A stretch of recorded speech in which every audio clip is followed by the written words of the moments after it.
Alright guys, this is Tacho here, and we're playing some Jump Ore Collection today.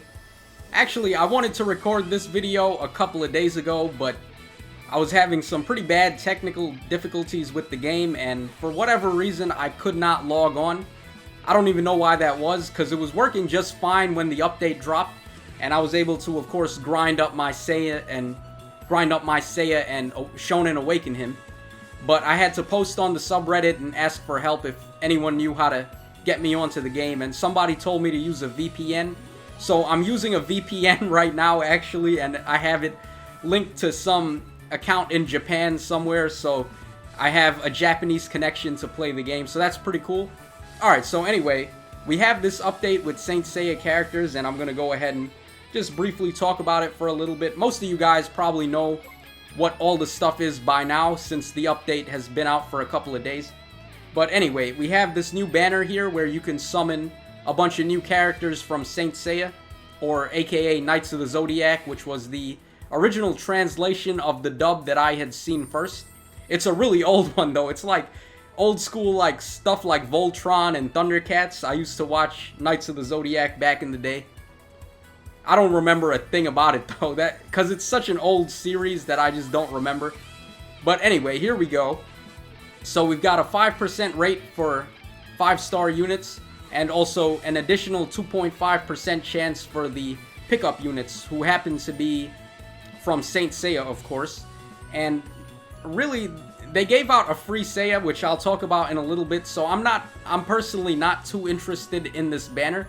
And the reason why is because I know that there's going to be an upcoming update with Yu-Gi-Oh! And it's going to feature Yugi, who is one of my favorite Shonen Jump characters of all time. So I'm just going to save up all of my orbs for when Yugi comes out. But another reason why I'm not too interested in this banner is because Kurapika and Video Girl I are not on the banner, and those are the two previous characters that you could Shonen Awaken. So I don't know what's going on with that. Kurapika has not been available since the banner where he showed up on, so I'm not sure what they're holding back on him for, if they're planning some kind of special event in the future with all the Shonen Awakenable characters available on a gacha. But anyway, let's go ahead and take a quick look at the two new units that you're going to be focusing on in this update. We're going to start off with Seiya here. It's really badass artwork. This is Godcloth Seiya from Saint Seiya, or Knights of the Zodiac, as I saw it, as I originally had seen it. And this artwork is fantastic, guys. Just look at that. It's so gorgeous to look at this. The effect of being a holographic card since he's Shonen Awakened is just spectacular, man. I love it so much. It's like you're actually looking at a trading card in real life. So they did a great job with that. And this guy is a really good unit. He's fantastic. One of the best Shonen Awakenable characters in the game. I know there's only 3 of them, but I would say this guy is up there. He's one of the best. As far as what his skill does, I don't actually have it leveled up to the maximum, so I don't know what the full effect of it is going to be. But since I have it at level 8, what it does is it's going to massively raise his damage against strength type characters for 2 turns, and then it's going to do 810% damage to one selected opponent. And then it's going to hit their main line 3 times for 135% damage. This attack is savage, guys. It's freaking savage how much damage this does. And I'm actually going to play a mission and showcase it in a second, so you can just get a feel for how much power this guy has. As far as his leader skill, he gives strength types, or the red types, the blue types, and the orange type characters a pretty big attack up. It's not the maximum attack bonus you can get from a leader skill, but it's the second highest. And since he's giving it to 3 different colors, it's very powerful. This is actually my favorite leader skill in the game right now, because most of my best characters were already strength and speed types, or the red and blue type characters. So Seiya is my favorite leader right now. And when you Shonen Awaken him, he also learns this new skill here, which I have it at level 6. I don't know what the difference is going to be at level 10. But basically, it gives him a massive chance to do a critical hit. And it's also going to increase his overall damage by 25% for 4 turns. Very powerful buffing skill, one of the strongest in the game. This guy is, as I said before, he's just a freaking savage, and he's not too hard to get. And in fact, they gave one of these guys out for free on the very first mission of the new event. So if you did not have Seiya before, they gave him out on the house, so that was really nice of them. This new update really catered a whole lot to the free-to-play people, and since I'm one of them, I haven't spent a cent on the game yet. I was very happy that they gave out a free Seiya, and I actually already had Seiya before that, so I was able to feed the free Seiya into this one and get him to +1, so that's pretty great. And as far as passives go, he has the exact same passives, nothing has changed there. So overall, this is a very good unit, and there is no reason for you to not Shonen Awaken this guy, because he's free to play basically. So that's really good. And the other free-to-play unit that they gave out was this guy here, Iki. Not Iki from Legend of Korra, like Tenzin's daughter. Actually, on the topic of that, Iki was actually my favorite one of Tenzin's kids, because she's just like me, she's a big mouth and she doesn't know when to shut up. So yeah, basically Iki was my favorite out of Tenzin's kids. Comment down below if you love Legend of Korra and just Last Airbender in general. Really good cartoon show that tried to mimic the style of anime. I love that series, guys. But anyway, we're talking about Iki here from Knights of the Zodiac, or aka Saint Seiya. And this guy is a free-to-play character just like Zoldyck from last time. You can get him up to +5 really easy because they're giving him out like hotcakes. All you gotta do to get him is do a couple of missions and also collect 5 of the new scene cards from Saint Seiya, and they'll give these guys out for free basically. So that's how I was able to get mine to +5 so fast. And as far as his skills go, he's pretty okay in terms of skills. Actually, I'm not a big fan of any of his skills, and his leader's skill is strength, and blue types, or red and blue types, are going to get a pretty big critical hit buff. So it's okay, it's not bad if you're running dual types, but there's really no reason at all to run this guy instead of running Seiya as the leader. And again, like I said, I'm not really a big fan of all of his skills. They're pretty mediocre. I kind of like Zeno better than this guy overall, I gotta say. Let me just quickly find Zeno. Alright, yeah, this guy here. I'm kind of biased because I'm a big fan of Hunter x Hunter, and I definitely like Hunter x Hunter way more than Saint Seiya. But I gotta say, I think Zeno is the better free-to-play character so far. He's got way more attack, and Iki does have better stats overall, like better HP and defense and speed. But the attack is better on Zeno, and plus I like his skills a whole lot better as well. He's got this one here with a really quick cooldown, and it does some pretty okay damage. And he's got 2 attack buffing skills for himself. And I really like his special attack too. It does a lot of damage. Even though it takes a very long time to cool down, it's more useful overall to me in the longer missions, of course. And also, if he's a friend unit, he can just come in and get that off right off the bat.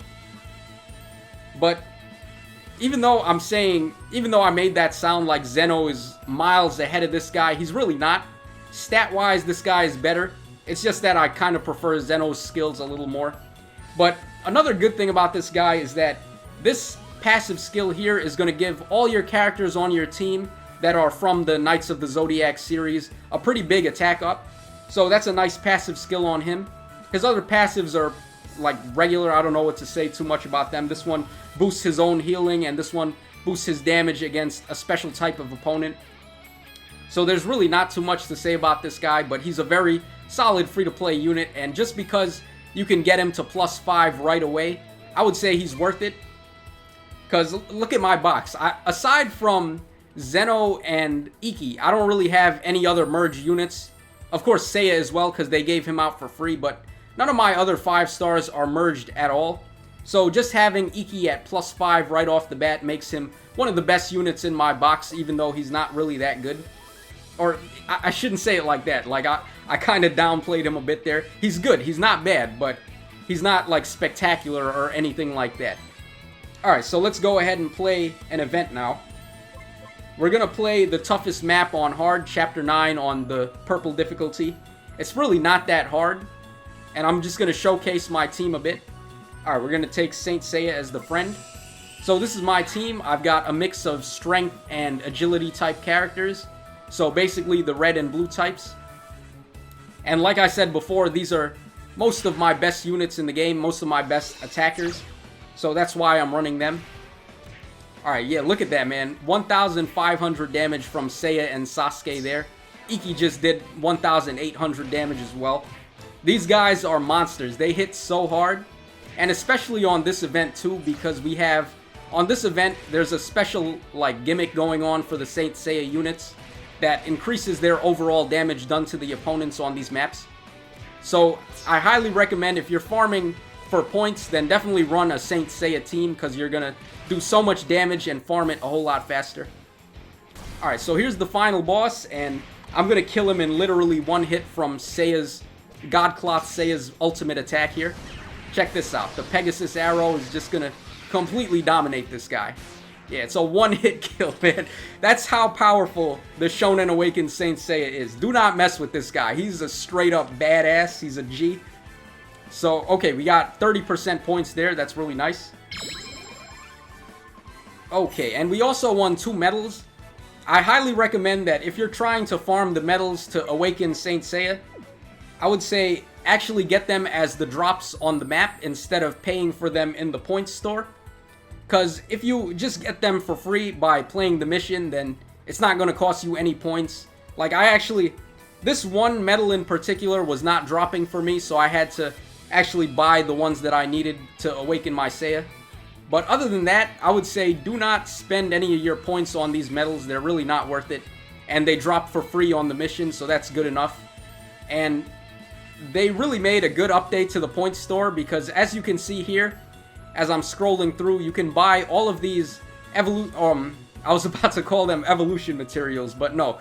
They're actually the materials to level up your skill attacks. So these are very important, and as you can see, I've actually bought all of them already, because it's just really good, and it's really important that you level up your skills. So it's really great that they added these to the shop. And it's really tedious to win these from the normal missions, and the missions aren't always available either. Like right now, if I wanted to play a mission and win some materials to level up the skills of my healer type characters, let's see if that map is even... Yeah, actually, by sheer coincidence, the healer type one is actually going on. But let's say if I wanted to increase the skill level of my fighter type characters, my attackers, that mission is not going on right now, so I can't farm the materials to do that. But over in the point shop, you can actually buy those materials. So that's really good, and I highly recommend spending your points to get some of these skill level up materials there. Definitely one of the better things you can buy this time around.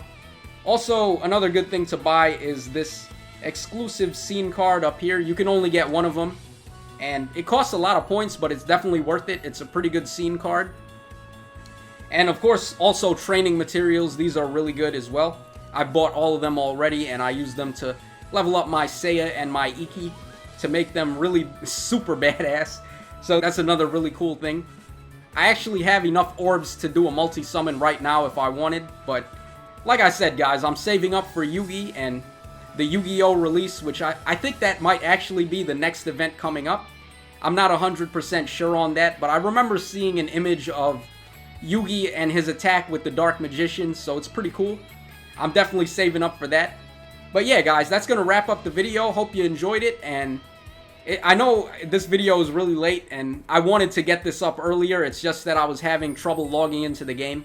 So that's it for the video, guys. As always, this is Tacho signing out, so cheers, have a great day, and I hope to see you again next time.